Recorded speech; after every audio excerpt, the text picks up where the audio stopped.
know how long it seems in distant past that we have these for every show.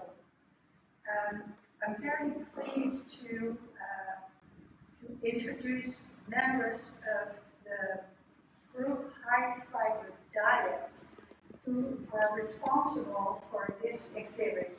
It is work from their show. We have Marie Murphy Wolfe, Mary Arnold, and Susan Circone. I'm going to ask some questions, but if you have one, please raise your hand and I'll let you in. So, who of the three of you would like to tell us a little bit more about that group, High Fiber Diets? By process of elimination, and since I'm holding the mic, I guess that's me. High Fiber Diet is a subgroup of Columbia Fiber Arts Guild that is located in Portland, but we have members from all over the state of Oregon and Southwest Washington. We are a fiber art group, High Fiber Diet is, and several years ago we decided that we would do exhibits. That's how we would spend our time rather than just sit and talk to each other. So we have exhibit group committees and we pull together exhibits. And several years ago, we decided that we were going to do the colors of the rainbow. And we started with red. And so this quilt here and this quilt here and the one behind me are from that red group. And we went on from there to do blue and green and orange and purple, the neutrals. What we didn't do was yellow. We sort of got to the point where we had done colors enough and we were sort of done, so we did not do yellow. You want to add anything to this? So we have about 40 artists in general that are members of the High Fiber Diet group. And every year we put together a juried exhibit and we write our own prospectuses, pick a topic, have it juried, and then it travels for usually a year or a year and a half before we put it to rest and start the next exhibit. So we're always planning out a couple years ahead of. And we just had a new exhibit open called Can You Hear It? And that'll be filming this coming year. Mary, you already alluded to the start of this exhibit, and you said you didn't do yellow, but there are some yellow pieces here. Well, what we did is I said to the members of the group, we need yellow quilts, please, please. Either make them or tell me you have some. And so about 3 or 4 people had yellow quilts. And when we gathered the quilts together, we had to make sure that A, they were still available, and B, that our members, the person who made it was still a member. And then I just passed those choices along to Hester and the committee that operates this gallery, chose from those. Yeah. So the quilts you see here went through several layers of being chosen. So what makes you pick a particular color out of these? You know, so it was the year of purple. Why did you or didn't you participate? I'm sorry, did So you clarify that? did all the members participate in each color challenge? Or Well, as Susan said, we have the call and do the prospectus, and then people choose to enter or not. But we do have jurors who are professional jurors in the sense that they are artists and do jury work. And so some people get chosen and some people don't, as is the case with all juried programs. Each of the colors was an individual exhibit, and each exhibit had between 24 and 34 quilts in it. And so Mary and her committee submitted to Hester a selection of those, way more than what's hanging here. And we were very honored to be chosen to be in this multicolor exhibit. Right, because that's the difference between the shows that you had and this exhibit. This is the full rainbow, and you how do you call it, deconstructed the rainbow into individual colors. The quilts had already been returned to the owners, which is why we were having to call them back in and say, is this quilt still available? Right. You mentioned you did a call to artists, and I know from the Mary River School Guild here in Benson County that quilt groups do challenges, and this would be one example, and then they have rules. Does your group have that too? As an example, they would say,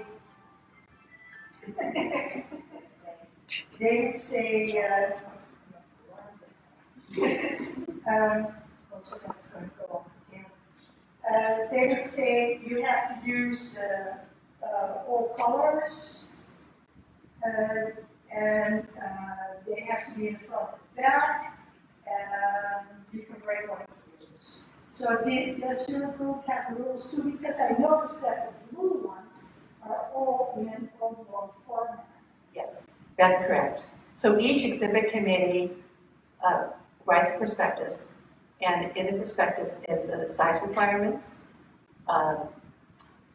color choices, what the theme is, sort of some of the parameters about how to interpret the theme, although that's left pretty open, and each exhibit committee is different. So as you were referring to, the blue ones were 24 by 60, and when we did purple, this is one of the purple ones, we said no size requirements. It can be as big or as little as you want. I think we were the only group that was brave enough. I was the chair of that committee. I think we were the only group that was brave enough to actually say that.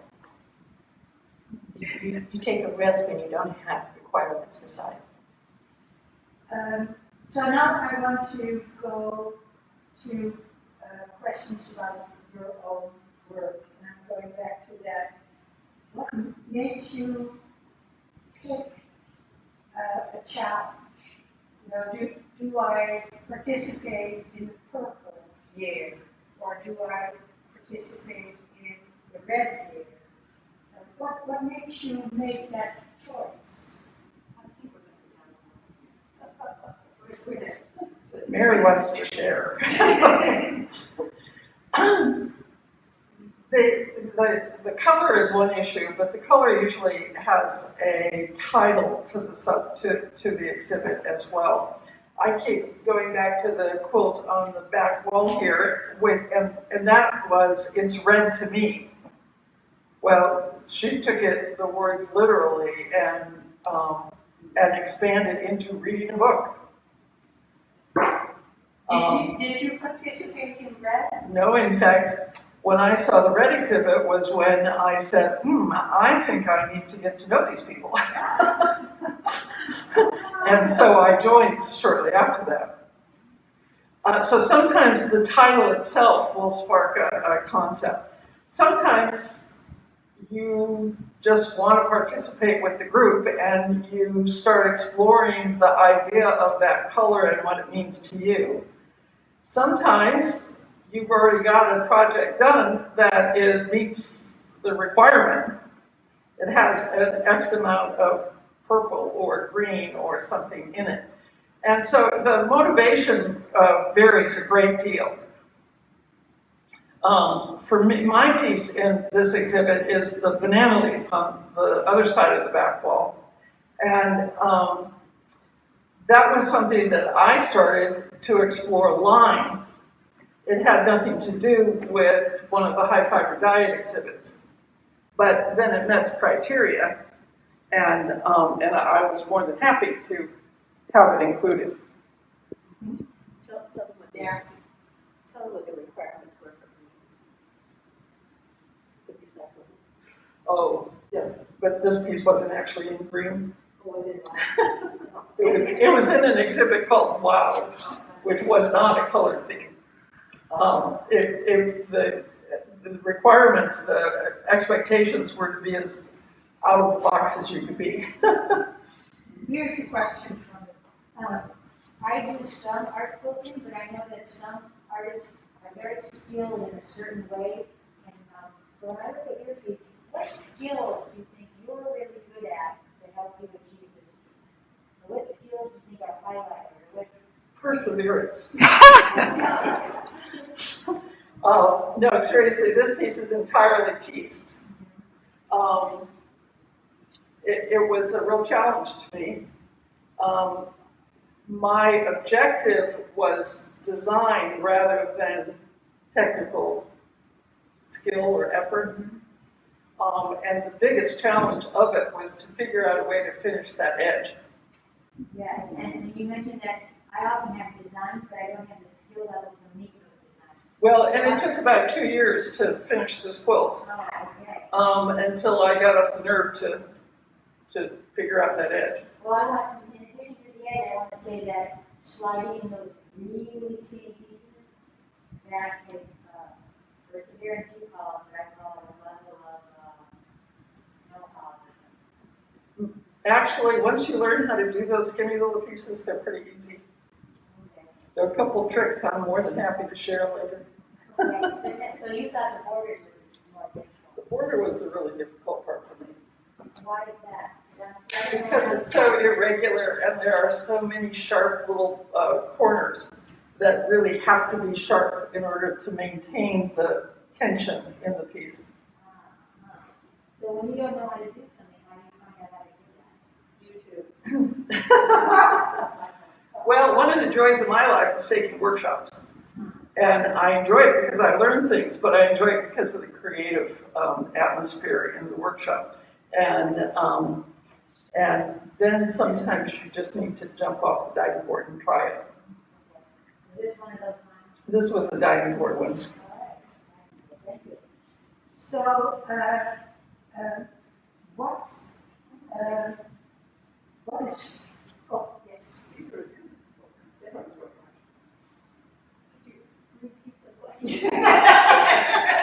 I forgot the question. So, it was, what was the question? I think the question was about how are you inspired to enter? Oh, yes. We're all of a certain age in here, so it's all right if we don't remember things. Well, I have to confess that I haven't entered every single high fiber diet exhibit. Have I gotten into everyone? No. So sometimes you get in, sometimes you don't. I like the challenge, I guess, of trying to meet the criteria. Usually, though, it is already something that I am thinking of doing or it's on my list. I have this queue of things that I want to do. And so if it's there and I enjoy the challenge, then I will choose to do it. And for me, the main reason I participate in the exhibits is they're really great opportunities for us to get our work out and seen by the public. And we've gotten very good at doing it. And so it's a good The stairway and this piece, Barnside, are very different. And I have a range of, so to speak, quote-unquote styles. And so I choose from that repertoire depending on its criteria. And it's enjoyable. It's a challenge.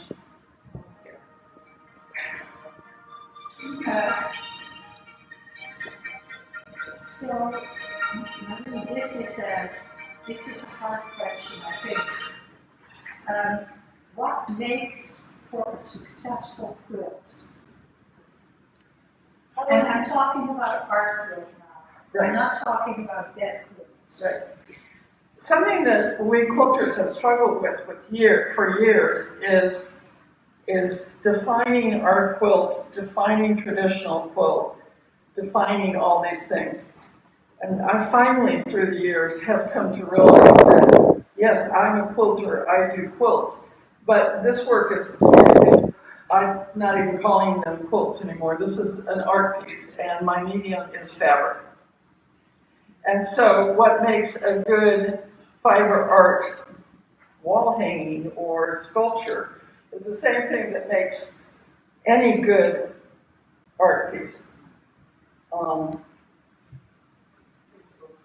The principles of design and seeing them through. Yes, any medium has its own techniques that are needed to use it, but that's the techniques needed for fiber are just the techniques needed for fiber.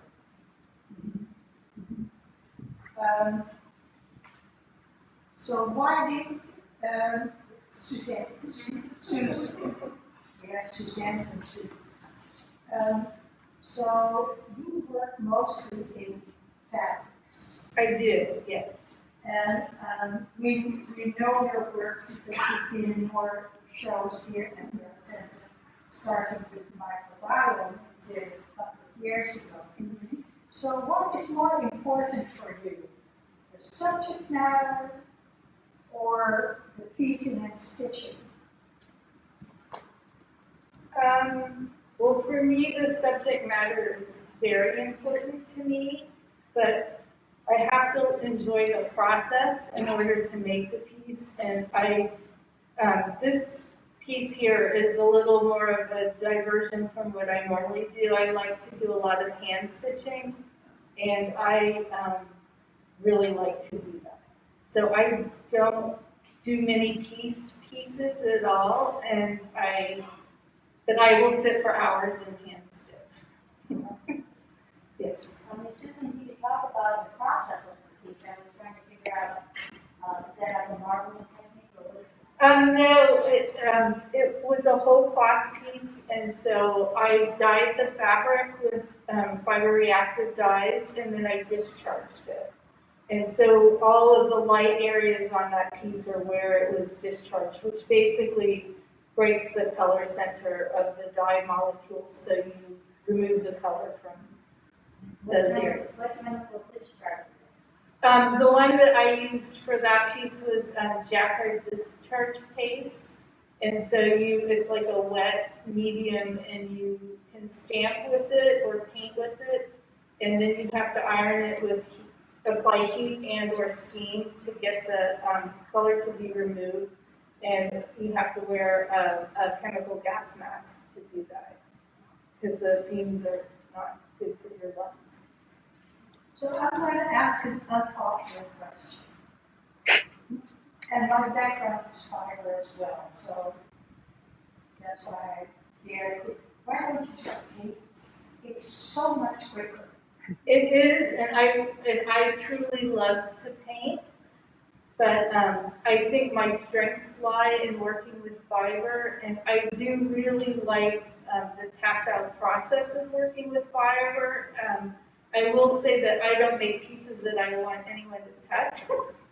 So the tactile part ends when I finish the piece, because I frame my work mostly. But I just really like the process, and I like I like dyeing fabric. I love that process.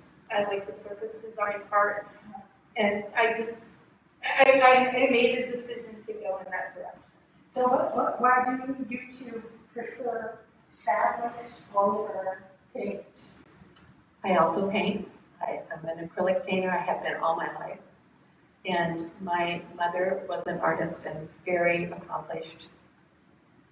I didn't want to compete with her. Basically, that's the bottom line. So I chose another form of medium. What makes fabric so attractive to work other than the tactile? That's only for you because you won't get the viewers.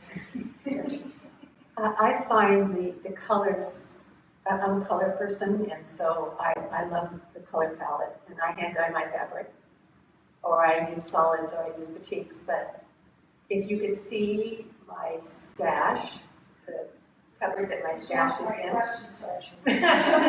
Well, let me speak into it now. My cupboard is organized by color. So I have all the colors and all shades of color, and I actually just love opening that cupboard and just looking at it. So I love color. Yes, I can get that in paint, but it's not as much fun. And truthfully, I often paint things before I make them in fabric. Oh. And I usually work from a photograph that I alter in Photoshop, and so it's the color. It's the touch too, but you're right. So if touch, color, Marie, do you have something to add to that? Fiber over paint? The tactile, the feel, the softness, the rub of fabric is just enticing to me. The color is fabulous. But you know, when I was young, I really would have loved to go to art school, but that wasn't practical, and you didn't do that when you were in a middle-class family. You did something practical. And so practical was making clothes. Practical was learning how to sew for your family that you were going to have one day. Practical was the domestic arts. And so that's where I started working with fabric. And it's become natal to me. It's what I do, it's who I am. And I love it, so why change it? You know? Okay, so we have feel, we have color, and why not change it and carry it? And what does blue have that pink doesn't have? Texture. See, that's what I was fishing. No, what you said, because there is this, the surface of the quilt. Yes. To me, if it's a good quilt, it can only be reached by making a quilt and not painting. And otherwise, I just say, why not? My purpose is to draw people in, to look closer and to say, how did you do that? They're all part of the design. One is not more important than the other. Any piece might have piecing, top stitching, fusing, embroidery, applique. A piece might have all of those things, but they're all important to whatever the design is that you're trying to say. So, do you make the design all beforehand? Or do you have decisions that change the look of the quilt halfway?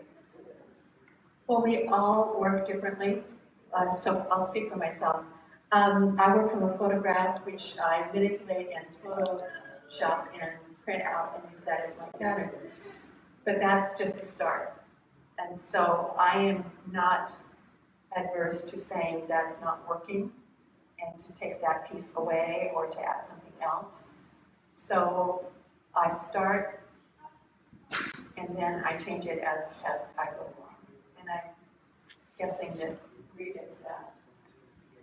I'm very verbal. I start with writing and end up, before I ever put fabric on the wall, I end up writing a haiku to focus my concepts. And then I start putting fabric on the wall, usually with no sketch, no preconceived plan. Sometimes I'll do a little thumb sketch, but most of my designing is on the wall, but it's based on what I've written and conceived already. So, and I think you spoke quilter here for a little bit when you said I put fabric on the wall.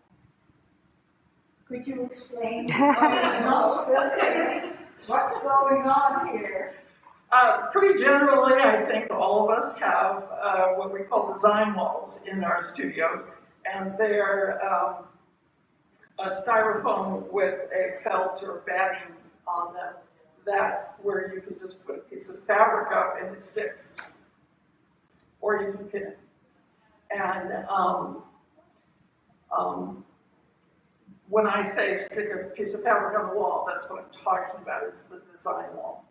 And it might be little, or it might be big, or it might be whatever, but I put the fabric on the wall and arrange it and rearrange it and choose what wants to play with what before I start cutting and proceeding with the design. Mary. I think our brains are wired a certain way. This is my feeling anyway, that our brains are wired a certain way. I can't work that way. I really struggle doing that. I admire Marie for being able to do that, but that isn't me.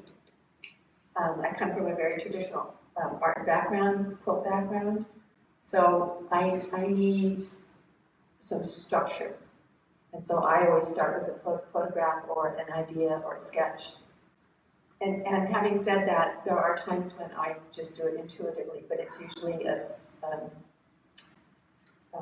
landscape, and I'm working as a painter at that point, and I'm using the fabric as paint.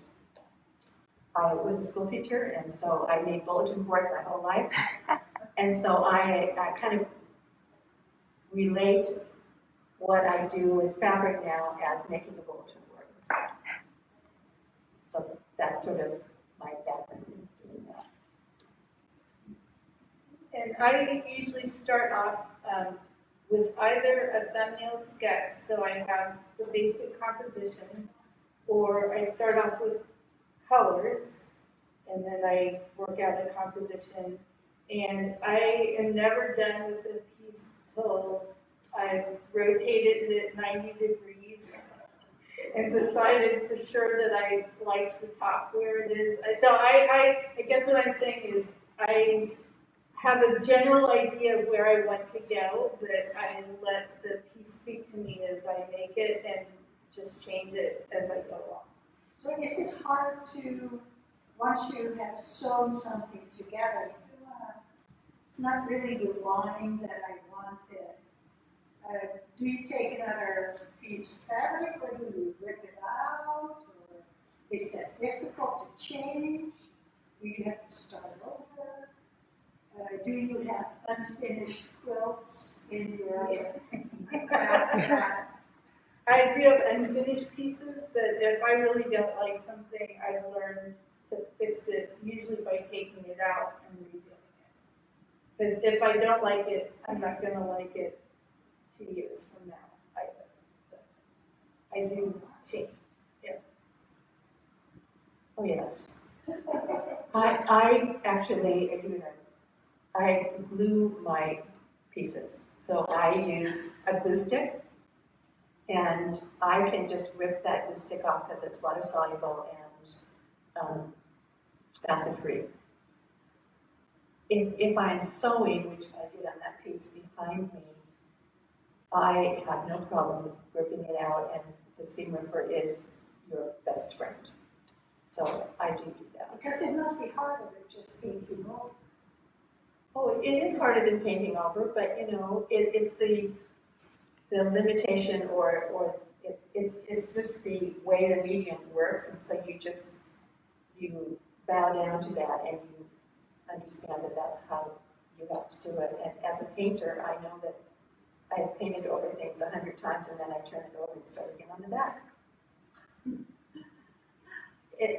I have taken quilts that I have finished that I don't like, and I cut them up. Yeah.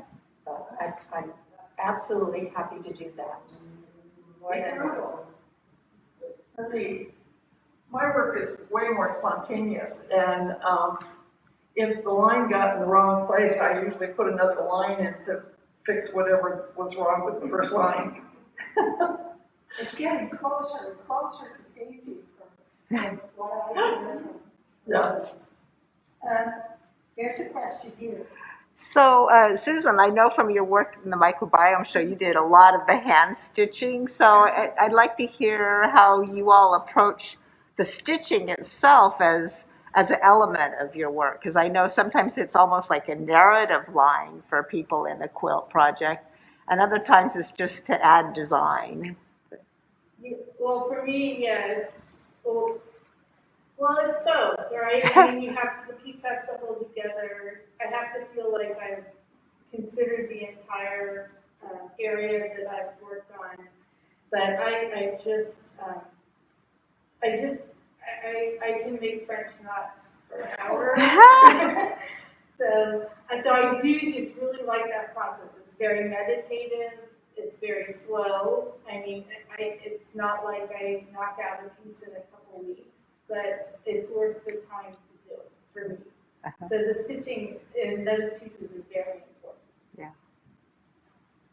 When I first started, I started hand quilting my quilts, and I soon discovered that I would never finish another quilt if I had to do that.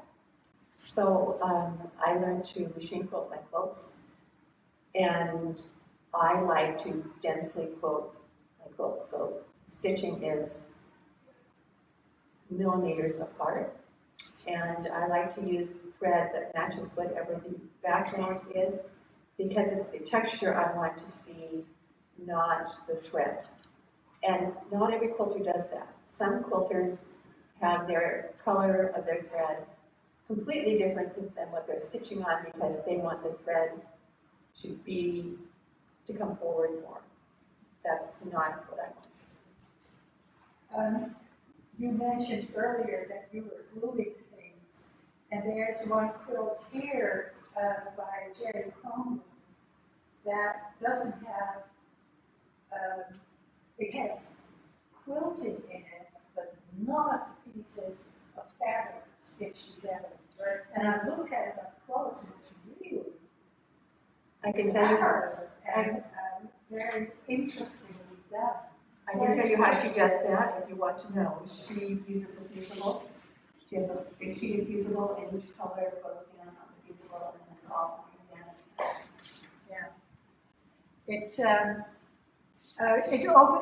Being able to glue and not being seen as cheating probably opened up a lot of possibilities for quilters. So I wrote down a couple of, this is a sort of fun question that Mary alluded to. How big is your stack in that? I've been spending 10 years trying to get rid of it. I have about a half of a bedroom closet and a whole wall. Okay, well, I started out traditional, so I had all these florals and plaids and stripes, and I just recently moved into a condo, and I got rid of at least a half of my stash by making charity quilts and giving them away. So my stash is not as big as it used to be, but yes, I had a huge stash. There's a little bit of sadness in your voice. There's a little bit of sadness in your voice. Well, yes. When I was putting things in my cupboard, every other one went on the floor in a big pile, and I have this picture of this huge pile in my cupboard.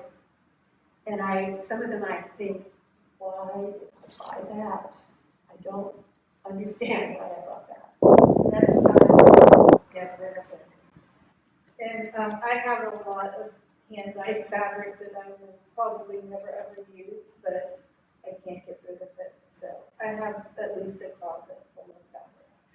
What I found remarkable in this show that there is relatively little patterns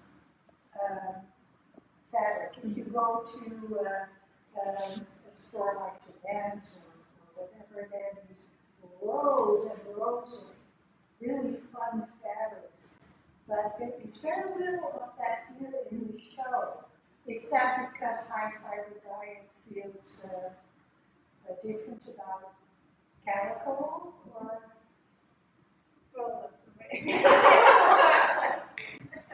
Yes. Yes, I guess the short answer to that would be yes, because that feels traditional, and we are anything but traditional. So we, generally speaking, use hand-dyed fatigues, very little commercials, or in Karen's case,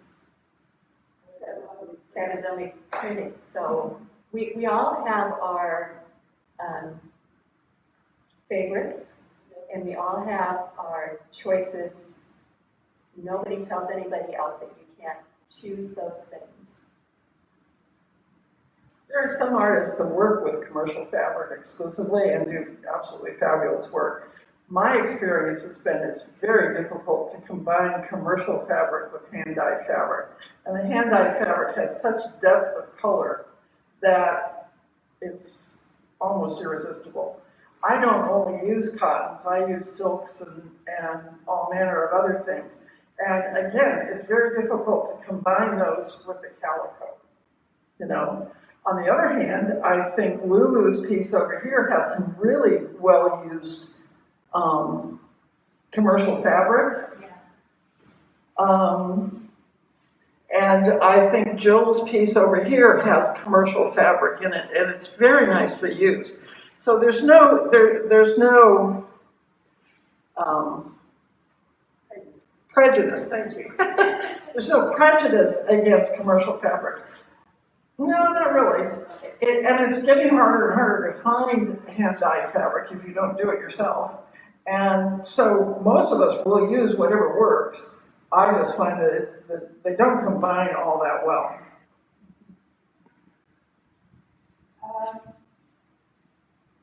What are your biggest challenges when you start?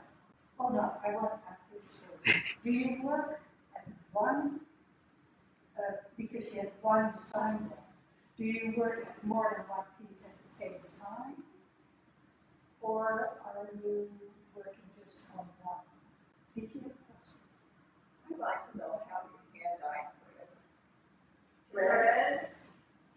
How you hand-dye thread? Yeah. I thought I read hand-dye thread. Maybe I did. Well, you can hand dye thread.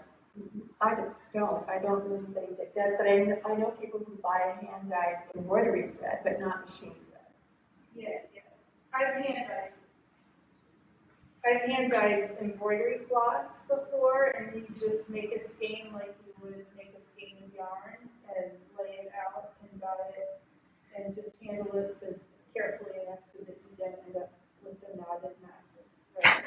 But you can do that. But I've never ever I've never dyed thread like to sew that kind of thing.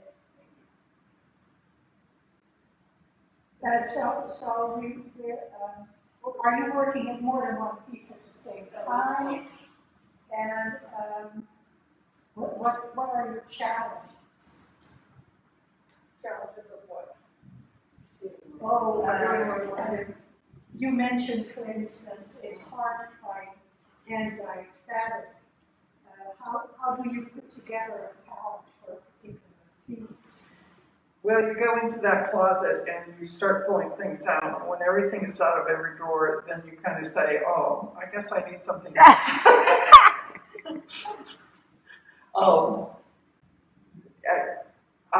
Like I said, I start with writing and get a concept and a direction. But then the next thing is you do go in your stash and start looking to see what you have. And I pull out whatever might conceivably, possibly meet that requirement. And I will have I'll have a bin of fabrics. And I might end up using 4 of them. But that's my palette. That's the colors I start from.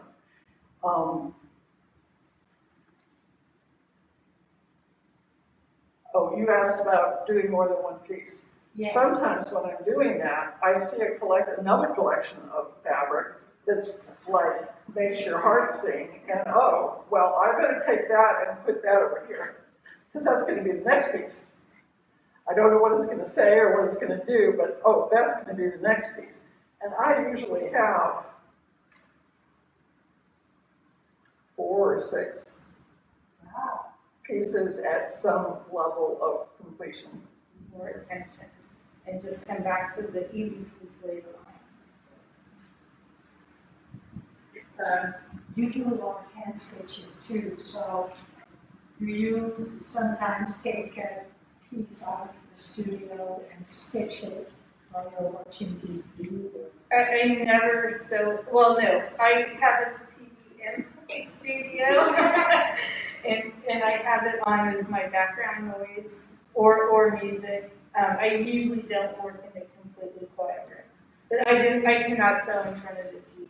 I can't see well enough, and I have a system and it's set up the way I like to work, and so I just work in the studio.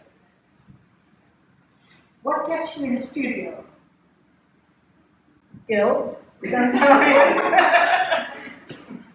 Deadlines, and An empty hour. then, yes. And then my last question is, what is the quilter's dream?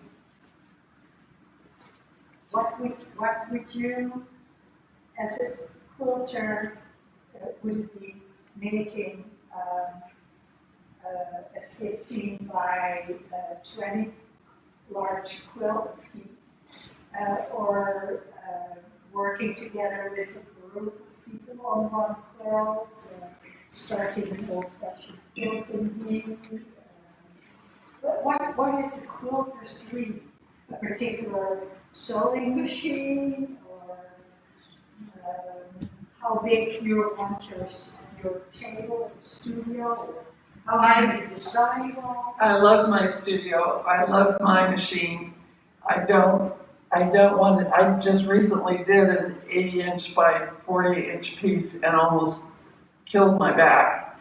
I don't want to do anything huge, but I would love to do a piece worthy of getting into an exhibit called Quilt National. Okay, that's a good. Which Mary got in this year, so you know. Yes, I did get into Quilt National, but what I didn't get into was visions. So that's my dream. I wanted to get into visions or art equals quilting. Quilt equals art Tell equals us quilts. what is Visions? Visions is a gallery in San Diego. They do an art show. Is it by him? I think it's by him.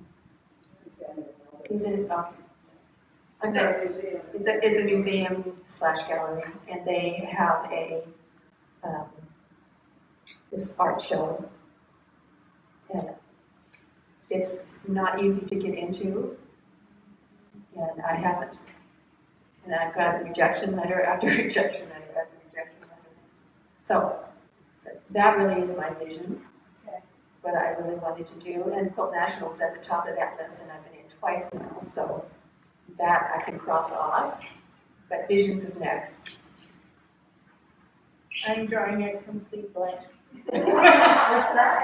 I'm drawing a blank. I have a dream. That's a dream. No.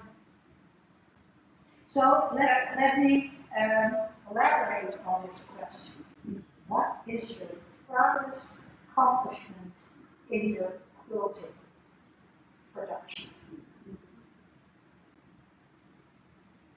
What is a particular quilt that you say, yeah, I'm never going to let go of that, or something of that nature? Well, I made a piece during the pandemic that was called Pathogen Delivery System, and it was a representation of a high-speed photograph of someone sneezing. And I did the whole pattern in French knots, and it was a piece that really meant a lot to me. So I would say it was beautiful, but it wasn't pretty. I'll leave it at that. So. The piece that I would never let go of is my first Quilt National piece. It is a portrait of my grandmother. It's called Grandma Maud. And the challenge for me in that piece was to do her face, and I did that with ink. And I did it 4 times before I was happy with it, but it turned out great, and it is the piece that is dearest to my heart.